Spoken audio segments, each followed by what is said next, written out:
British సామ్రాజ్యం దీని బాదుషాల ఎదుట వంగి వంగి సలాం కొట్టినప్పుడు ఎక్కడుంది బ్రిటిష్ సామ్రాజ్యం? నెత్తిన గుడ్డల మూటలు ఎత్తుకొని బాతకం పేరు నా ఊరు నా తిరిగినప్పుడు ఎక్కడుంది మీ దేశాలు? కళ్ళు తెరవకముందే నా దేశం నాగరికత నచ్చింది. మీకు బట్టలు కట్టుకోవడం చేతకాని రోజుల్లో ఇక్కడ పట్టు వస్త్రాలు నేశారు. మీకు భాషే లేని కాలంలో ఇక్కడ గణిత శాస్త్రం పుట్టింది. సమస్త శాస్త్రాలు పుట్టి పెరిగినాయి. వేదభూమి నువ్వు నాగరికత నేర్పావా? ఆత్మవంచన రుతర్పాడు ఆత్మవంచన. నేనే కాదు నా భారతీయులు ఎవరైనా ఏనాడు ఇతరులను జయించాలని రాజ్యాలు స్థాపించాలని కోరలేదు. ఎప్పుడే ఇతరులే నా రత్నగర్భపై ఆశపడ్డారు. దుర్జాన దండయాత్రలో రణరక్తనిక్తమైన నా దేశంలో రాజ్యాలు స్థాపించారు. రాళ్ళు కలిసిపోయారు. ఎవరు కూరులు లేచిన చైత్ర ఎలా అంతమవుతుందో మీ చైత్ర కూడా అలాగే అంతమవుతుంది. ఇది నా మాత్రం. ఇక్కడ మట్టి పవిత్రం, నీరు పవిత్రం, గాలి పవిత్రం, నదులు కొండలు సంవత్సరం పవిత్రం. ఈ జన్మకే కాదు 1000 జన్మలకైనా ఈ పవిత్రం భూమిలోనే పుడతాను.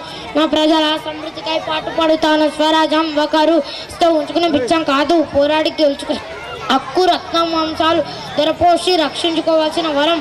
నేను కోరిడి సంపన్నులు మేధాలు అనుభవించే స్వరాజ్యం. స్వరాజ్యం అట్టడుగున్న మనిషి కూడా స్వేచ్ఛావాయుని పిలిచే స్వరాజ్యం కాదు. కాదు ఎక్కడ భయానికి తవ్వలేదో అక్కడ ప్రతి మనిషి తలెత్తుకొని తిరగాలదో అక్కడ ఒకరి కష్టాలను మరొక కష్టం కొలగొట్టరో అది దేశముఖులకు ఆత్రమైనదో అలాంటి సమాజాన్ని నేను కోరుతున్నాను. నీ చట్టం దీన్ని సాధించలేదు. రుతర్పాడ్ ఆ కన్నిటి ఎండకి వెళుతూ వానకు తడుస్తూ రాత్రి పగలు శ్రమిస్తూ ఒక్క రపుట అన్నానికి నోచుకోలేక నిరుపేదలు చాలిచాలని బట్టలు శరీరాన్ని కప్పుకోలేక అవమాన భారంతో సిగ్గుపడుతూ తిరిగే నా చెల్లెలు తల్లిపాలు లేక తాగడానికి కనీసం గంజి కూడా లేక ఏడ్చి సొమ్మసిలిపోయే పసిబిడ్డలు వాళ్ళని చూసి ఆవేదన పడక నీతో మంతనాలు చేయనా? నీ దుచ్చ మధ్య నా జాతి చేసింది.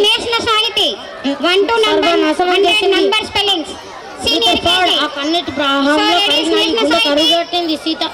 సీతారామరాజు చనిపోతే 1,00,000 మంది సీతారామరాజు ఉద్భవిస్తారు. ఒక్కొక్కరు విప్లవరుడై విజృంభించి బ్రిటిష్ సామ్రాజ్య పునాదులను ఎగరవేశారు. సీతారామరాజు ఒక వ్యక్తి కాదు, సమాజ శక్తి, సంగ్రామ వైరి, స్వాతంత్ర నినాదం, స్వేచ్ఛామారకం. మట్టిలో మట్టినై, నీటిలో నీటినై, నా ప్రజల ఊపిరిలో ఊపిరినై, మనసులో భవనై, విద్యాలో జ్వాలనై, నా జాతి ఎందుకు పాడుకునే సంగీతాన్ని గెలుస్తాను. వందే మాతరం, వందే మాతరం.